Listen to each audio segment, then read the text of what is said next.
radio TV phono nut here, and we have a little black plastic or dark brown plastic RCA little 5-tube AM radio, probably from the late 50s. This was given to me along with a bunch of other things several months ago when a friend came down from out of state to visit, and we're going to try to make this thing play today. Now, I've already looked in the back, and a couple of tubes are missing, which I'm probably going to have to borrow out of another radio for testing purposes, because I remember one of them being the 50C5, and those are getting to be kind of slim pickings over here, and those are starting to get kind of pricey, especially Antique Electronics Supply, but they've gone out of their tree on a lot of things ever since they were bought out. They just haven't been the same company. In fact, they seem to cater more to the guitar crowd than the Antique Electronics crowd anymore. Alright, let's get it open and see what we... Alright, this is a model 6X5, and oddly enough, there was a rectifier tube that used that same designation. So yeah, just a typical 5-tube set, 12BE6, 12BA6, 12AV6, 50C5, and 35W4. We have our printed circuit board chassis and the dual section cardboard filter capacitor that's probably bad. And yes, we are missing a couple of tubes here, which makes me wonder, did somebody deem this set not worth repairing and rob the tubes out of it to fix something else, or what was the deal here? Well, that's what we're going to try to find out today. So it's missing the 50C5 and the 35W4. Checking the ESR of this filter capacitor. It is basically dead. It's reading way up there, about 50 ohms or more. Second section's a little less, but that cap is dead, so we might as well just go ahead and replace it. And then we'll find a couple of tubes and put in it and see what happens. And I was getting ready to replace this across the line Explodomatic capacitor, and we see where that's broken and loose, and no, I didn't do that. That was already like that, so we're going to have to fix that. And looking closer, we got a bad tube socket here. The one for the 50C5, you can see a big chunk of it's broken out, and the whole top wafer here is missing, so we're going to have to dig around and try to find a 7-pin miniature socket. Well, I was able to get the tube in the socket, but apparently we have a broken trace on the filter capacitor ground, because it's acting like there's not even a filter capacitor in here. I hear a station, but a lot of heavy-duty 60-cycle hum to go with it too, so let's see what's going on. Okay, I bridged that across, so let's try it again. Alright, let's see if this does anything different. Tube's lighting up. Yes, so we are getting juice.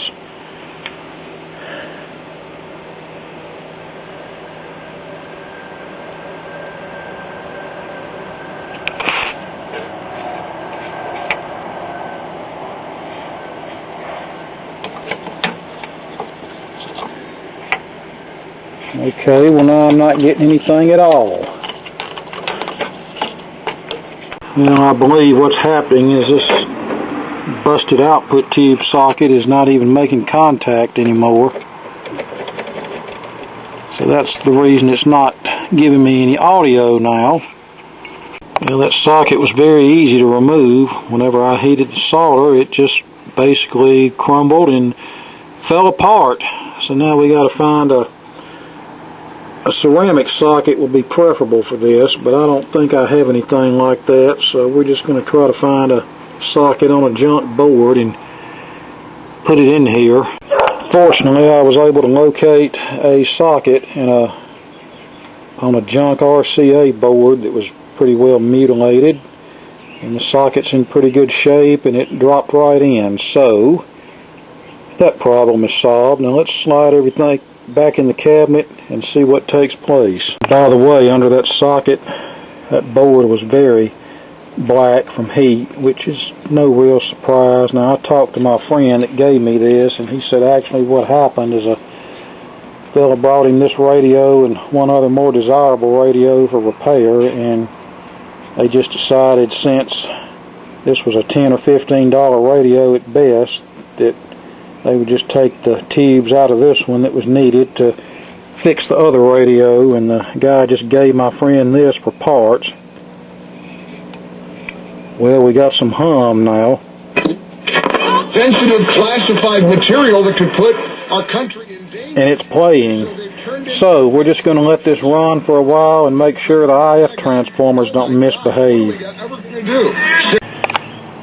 Okay, this radio is going Democrat on me. Had it playing fine, played for well over an hour, no problems with the IF transformers, no issues whatsoever. I went ahead and replaced the plate bypass capacitor and the isolation cap between the frame of the tuning condenser and B-. Everything was fine. I put it back together. Tube heaters illuminated, but dead silence everywhere else. And I'm getting 167 volts B+, which is way too high. That's unloaded. And I'm getting it on the plate of the output tube. Well, actually, I checked it there at the plate bypass capacitor because that was easiest to get to, and I have it there. But I don't know that we actually have it on the output tube or not, so I'm going to have to pull this chassis again and try to find out what's going on. And I really don't want to do that because the plastic guide that this board fits in is very brittle, and a piece of it is already broken off. The retainer screw with the volume control, it already will not get tight in the plastic, and this styrene plastic just does not hold up well with age. Okay, I can't show you this on camera because I was using both hands to manipulate the meter probes. We have 167 volts B+ on this filter capacitor, but we have nothing on the second filter capacitor, which means there's no screen grid voltage on the output tube, and there's no voltage to the other tubes in the rest of the radio. The only thing that's getting B+, as far as I can tell, is the plate of the output tube. So there's a resistor between the two capacitors, so either that has gone open or we have a broken trace somewhere. And the one thing I didn't resolder, that resistor between the two capacitors, is, you can see that's broken loose right there. And I think I'm just going to run a piece of wire from point A to point B just to make that more secure. We have that trace bridged out, waiting on the set to warm up. That sounds a lot better already. Maybe just her coming out and saying it right away. But like you could tell, like it was. But this, my friends, is why she was not winning printed circuit boards and vacuum tubes shouldn't go together. And he got kicked out of the game. Like guys, like, and these printed circuit boards were RCA's baby. You remember how they? Well, if you were around back then, or if you wasn't around back then, have seen some of their advertising literature. It was a Karen. What was their slogan about the printed circuit boards? Something about won't go haywire or something like that. Well, that's been proven time and time again to be a lie. Alright, now, let's for the final time hopefully put it back together, and hopefully that'll be the end of this. And now we're back in the cabinet. See what other kind of... Oh, is it actually going to work? I can't believe it. Now, the reason I don't have the back on this yet is because when we're done with this little demonstration, I'm pulling the rectifier and output tube out and putting them back in the radio in which they came from, and then we will come up with some tubes for this at a later date. He wants to play with his feet more than he wants to play with his arm and his mind, which to me is where he got. This volume control won't go down all the way, but it's not. I think it's not loud enough to be offensive. That's 910, looking to be coming in about right. And Praise 95.9 FM and Praise 910 AM. Have we turned a corner? Is this it? We've definitely turned a corner. 10-10.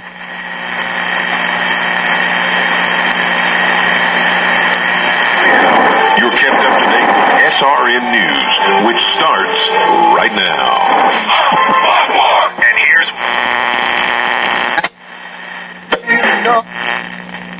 Your contract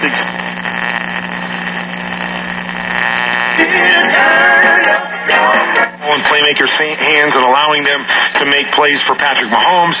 Patrick Mahomes' legs being a huge part of it, but I really felt like when we did the working game about as good as what I would expect something like this to work. From everybody? All right, it's about 20 till 7 in the evening, almost dark, and we're getting some distance coming in on this thing.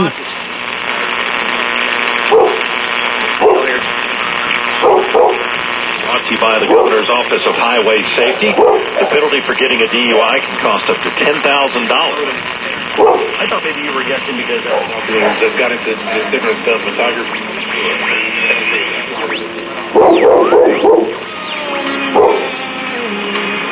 That's WSM. Like a lot of... Good job. Joe Brady, who was a GA at Penn. That's probably WDIA out of Memphis. It didn't really have any margin for error. You know, last year...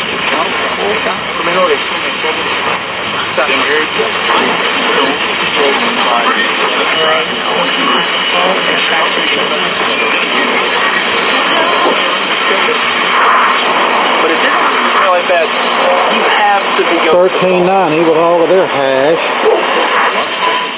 Yeah, I think that's... And political. And doing all these kinds of things.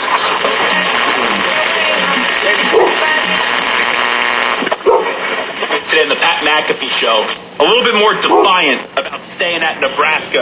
Okay, that's not bad, considering it's not even quite dark yet. Now, I'm not going to come back and redo this later, but the reception will get better the later it gets. But that's about all I've got for this. I just need to procure a 35W4 and a 50C5 to put back in here, and then we will be ready to go, because the tube that's in there now is going back in the radio in which it came out of, and that would be this. You can't see it very well, but this Zenith tabletop, I think, from 1968. And Zenith made these for years, and Zenith was also one of the last tube holdouts too. I think they still had a entry-level AM/FM set as recent as 1970 that had tubes. It was a carryover from the 69 model year, Z316, I think, but I want to say that radio was offered in the 1970 lineup. Alright, that's about all I got for this. We had to replace the electrolytic filter capacitor, and we replaced the 3 other paper capacitors just for good measure. I'm sure if I tested the old ones, they would be leaky. And a couple of tubes we had to replace. We had to replace a bad tube socket, and we had to resolder some things and repair a couple of broken traces. And that got us back in business. So all in all, not too bad of a project.